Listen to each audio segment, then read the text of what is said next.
Camaradas! 4 meses, em fins de agosto de 1919, tive ocasião de dirigir uma carta aos operários e camponeses a propósito da vitória sobre Kolchak, um asterisco. Agora reproduzo integralmente essa carta para os operários e camponeses da Ucrânia, a propósito das vitórias sobre Denikhin. As tropas vermelhas tomaram Kiev, Poltava, Charkov e avançam vitoriosamente para Rostov. A insurreição contra Denikhin fervilha na Ucrânia. É necessário reunir todas as forças para derrotar até ao fim as tropas de Denikhin, que tentaram restabelecer o poder dos latifundiários e dos capitalistas. É necessário aniquilar Denikhin para nos prevenirmos contra a mínima possibilidade de uma nova invasão. Os operários e camponeses da Ucrânia devem conhecer as lições que todos os camponeses e operários russos tiraram da experiência da conquista da Sibéria por Kolchak e da libertação da Sibéria pelas tropas vermelhas depois de longos meses de jugo latifundiário e capitalista. A dominação de Denikhin na Ucrânia foi uma provação tão dura como a dominação de Kolchak na Sibéria. Não há dúvida de que as lições desta dura provação levarão os operários e os camponeses ucranianos, como aconteceu com os da Sibéria e dos Urales, a compreender mais claramente as tarefas do poder soviético e a defendê-lo com mais firmeza.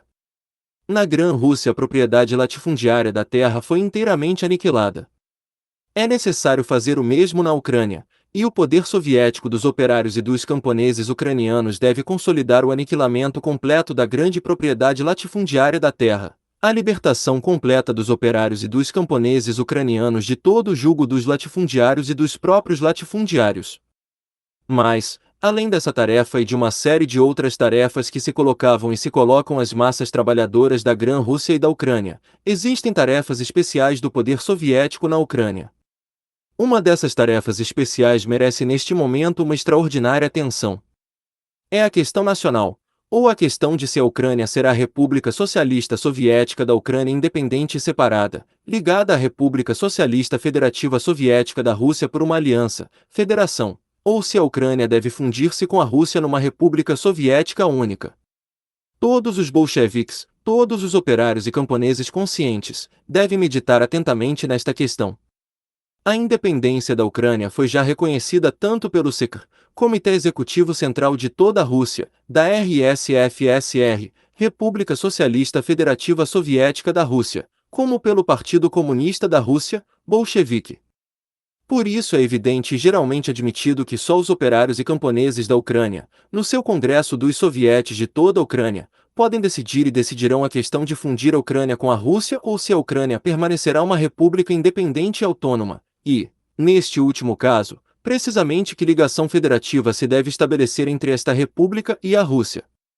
Como se deve resolver esta questão do ponto de vista dos interesses dos trabalhadores? Do ponto do êxito da sua luta para libertar completamente o trabalho do jugo do capital? Em primeiro lugar, os interesses do trabalho exigem a mais completa confiança e a mais estreita união entre os trabalhadores dos diferentes países, das diferentes nações. Os partidários dos latifundiários e dos capitalistas, da burguesia, esforçam-se por dividir os operários, por intensificar a discórdia e a hostilidade nacional para enfraquecer os operários e fortalecer o poder do capital. O capital é uma força internacional. Para o vencer, é necessária a união internacional dos operários, a sua fraternidade internacional. Nós somos inimigos da hostilidade nacional, da discórdia nacional, do isolamento nacional. Somos internacionalistas. Aspiramos à união estreita e à completa fusão dos operários e dos camponeses de todas as nações do mundo numa única República Soviética Mundial. Em segundo lugar, os trabalhadores não devem esquecer que o capitalismo dividiu as nações num pequeno número de nações opressoras, com aspirações de grande potência, imperialistas, soberanas e privilegiadas, e numa enorme maioria de nações oprimidas, dependentes e semidependentes, que não têm igualdade de direitos. A ultracriminosa e reacionaríssima guerra de 1914 a 1918 acentuou esta divisão, agravou o rancor e o ódio neste terreno. Ao longo dos séculos a indignação e a desconfiança das nações sem plenos direitos e dependentes acumularam-se contra as nações com aspirações de grande potência e opressoras, das nações como a Ucrânia contra nações como a Grã-Rússia. Nós queremos uma união voluntária das nações, uma união que não admita nenhuma violência de uma nação sobre outra, uma união baseada numa confiança absoluta, numa clara consciência da unidade fraternal, num acordo completamente livre. Não é possível realizar uma tal união de repente, até ela é necessário trabalhar com a maior tolerância e prudência para não estragar tudo, para não provocar a desconfiança, para fazer desaparecer a desconfiança deixada por séculos de opressão dos latifundiários e dos capitalistas, de propriedade privada e de hostilidade causadas pelas suas sucessivas partilhas. Por isso, aspirando constantemente à unidade das nações, perseguindo implacavelmente tudo o que as desune, devemos ser muito prudentes, tolerantes, transigentes, em relação às sobrevivências da desconfiança nacional. Devemos ser intransigentes, inconciliáveis em relação a tudo que diz respeito aos interesses do trabalho em geral na luta pela sua libertação do jugo do capital. E a questão de como determinar as fronteiras estatais agora, de forma provisória, pois nós aspiramos à supressão completa das fronteiras estatais, é uma questão não fundamental, não principal, de segunda ordem. Esta questão pode esperar e deve esperar, porque a desconfiança nacional mantém-se frequentemente de forma muito firme entre as massas de camponeses e de pequenos patrões, e a precipitação pode reforçá-la, isto é, prejudicar a causa da unidade total e definitiva. A experiência da Revolução Operária e Camponesa na Rússia, da Revolução de Outubro-Novembro de 1917, a experiência dos seus 2 anos de luta vitoriosa contra a invasão dos capitalistas internacionais e russos, mostrou com a maior clareza que os capitalistas conseguiram provisoriamente jogar com a desconfiança nacional dos camponeses e pequenos patrões polacos, letões, estonianos e finlandeses em relação aos grão-russos. Conseguiram provisoriamente semear a discórdia entre eles e nós no terreno desta desconfiança. A experiência mostrou que essa desconfiança só desaparece e passa muito lentamente, que quanto mais os grão-russos, que foram durante muito tempo uma nação opressora, derem provas de prudência e tolerância, mais seguramente essa desconfiança passará. Foi precisamente porque reconhecemos a independência dos estados polaco, letão, lituano, estoniano e finlandês, que conquistamos, lenta mas constantemente, a confiança das massas trabalhadoras dos pequenos estados vizinhos, as mais arrasadas, mais enganadas e embrutecidas pelos capitalistas. E é precisamente por este caminho mais seguro que as arrancaremos à influência dos seus capitalistas nacionais, que mais seguramente os traremos a uma confiança completa, a futura República Soviética Internacional Única. Enquanto a Ucrânia não tiver sido inteiramente libertada de Denikin, o seu governo, até o Congresso dos Sovietes de toda a Ucrânia, é o Comitê Revolucionário de toda a Ucrânia, N128. Neste Comitê Revolucionário, ao lado dos comunistas bolcheviques ucranianos, trabalham como membros do governo comunistas borotbistas ucranianos, N129. Os borotbistas distinguem-se dos bolcheviques, entre outras coisas, porque defendem a independência absoluta da Ucrânia. Os bolcheviques não fazem disto objeto de divergência e de desunião, não veem nisto um obstáculo a um trabalho proletário unido. Deve haver unidade na luta contra o jugo do capital, pela ditadura do proletariado, não deve haver divergências entre os comunistas por causa da questão das fronteiras nacionais e de uma ligação federativa ou outra entre os estados. Entre os bolcheviques há partidários da independência completa da Ucrânia, há partidários de uma ligação federativa mais ou menos estreita, há partidários da fusão completa da Ucrânia com a Rússia. São inadmissíveis as divergências por estas questões. Estas questões serão resolvidas no Congresso dos Sovietes de toda a Ucrânia. Se um comunista grão-russo insiste na fusão da Ucrânia com a Rússia, os ucranianos suspeitarão facilmente de que ele defende essa política não por considerações de unidade dos proletários na luta contra o capital, mas por preconceitos do velho nacionalismo, do imperialismo grão-russo. Essa desconfiança é natural e, até certo ponto, inevitável e legítima, porque os grão-russos, sob o jugo dos latifundiários e dos capitalistas, assimilaram ao longo dos séculos os preconceitos vergonhosos e sórdidos do chauvinismo grão-russo. Se um comunista ucraniano insiste na absoluta independência estatal da Ucrânia, poder-se-á suspeitar de que defende essa política não do ponto de vista dos interesses momentâneos dos operários e dos camponeses ucranianos na sua luta contra o jugo do capital, mas sob o peso de preconceitos nacionais pequeno-burgueses, de pequeno patrão.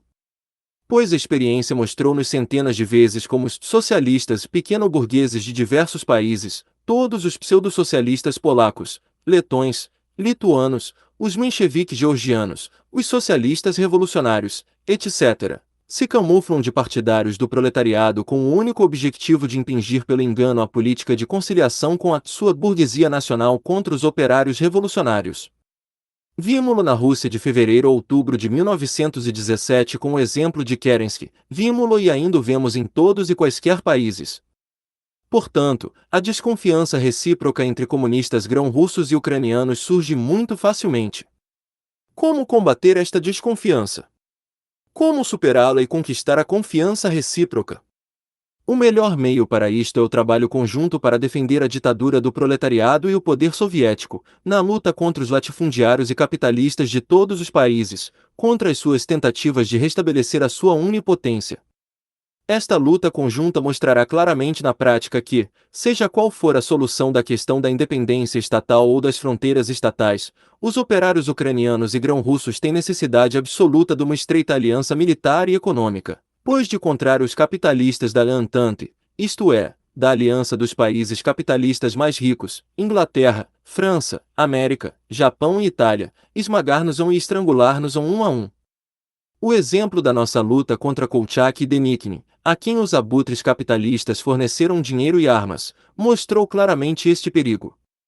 Quem viola a unidade e a aliança mais estreita entre os operários e os camponeses grão-russos e ucranianos, ajuda os Kolchak, os Denikin, os abutres capitalistas de todos os países. É por isso que nós, comunistas grão-russos, devemos perseguir da maneira mais rigorosa nas nossas fileiras as mínimas manifestações de nacionalismo grão-russo, pois essas manifestações, sendo em geral uma traição ao comunismo, provocam o maior prejuízo, desunindo-nos dos nossos camaradas ucranianos e fazendo com isso o jogo de Denikin e do seu regime. Por isso nós, comunistas grão-russos, devemos transigir nas nossas divergências com os comunistas bolcheviques ucranianos e os borotbistas quando essas divergências se referem à independência estatal da Ucrânia, às formas da sua aliança com a Rússia e, de modo geral, à questão nacional. Mas todos nós, comunistas grão-russos, ucranianos ou de qualquer outra nação, devemos mostrar-nos intransigentes, inconciliáveis, quanto às questões essenciais, fundamentais, idênticas para todas as nações, como a luta proletária, as questões da ditadura do proletariado, da inadmissibilidade da conciliação com a burguesia, da inadmissibilidade da divisão das forças que nos defendem contra Denikin. Vencer Denikin, aniquilá-lo, tornar impossível a repetição de uma invasão semelhante, tal é o interesse fundamental dos operários e camponeses grão-russos e ucranianos. A luta é longa e difícil, porque os capitalistas de todo o mundo ajudam Denikin e ajudarão os Denikin de toda a espécie. Nesta luta longa e difícil, nós, operários grão-russos e ucranianos, devemos permanecer estreitamente unidos, pois separados nada conseguiremos fazer. Sejam quais forem as fronteiras da Ucrânia e da Rússia, sejam quais forem as formas das suas inter-relações estatais, não é isso importante, nisso pode-se e deve-se fazer concessões, nisso pode-se experimentar uma coisa e outra, a causa dos operários e dos camponeses, a causa da vitória sobre o capitalismo, não será perdida por isso. Mas se não soubermos conservar a união mais estreita entre nós, união contra Denikin, união contra os capitalistas e os kulaks dos nossos países e de todos os países, então a causa do trabalho estará certamente perdida por longos anos, no sentido de que os capitalistas poderão esmagar e estrangular tanto a Ucrânia soviética como a Rússia soviética. Tanto a burguesia de todos os países como todos os partidos pequeno-burgueses, os partidos conciliadores, que admitem a aliança com a burguesia contra os operários, se esforçaram sobretudo por dividir os operários das diferentes nacionalidades, atiçar a desconfiança, destruir a estreita união internacional e a fraternidade internacional dos operários. Quando a burguesia o consegue, a causa dos operários está perdida. Que os comunistas da Rússia e da Ucrânia consigam, com um trabalho conjunto, paciente, obstinado e tenaz, vencer as intrigas nacionalistas de todas as burguesias, os preconceitos nacionalistas de toda a espécie, e mostrar aos trabalhadores de todo o mundo o exemplo de uma união verdadeiramente sólida dos operários e camponeses de diferentes nações na luta pelo poder soviético, pela liquidação do jugo dos latifundiários e dos capitalistas, por uma república federativa soviética mundial.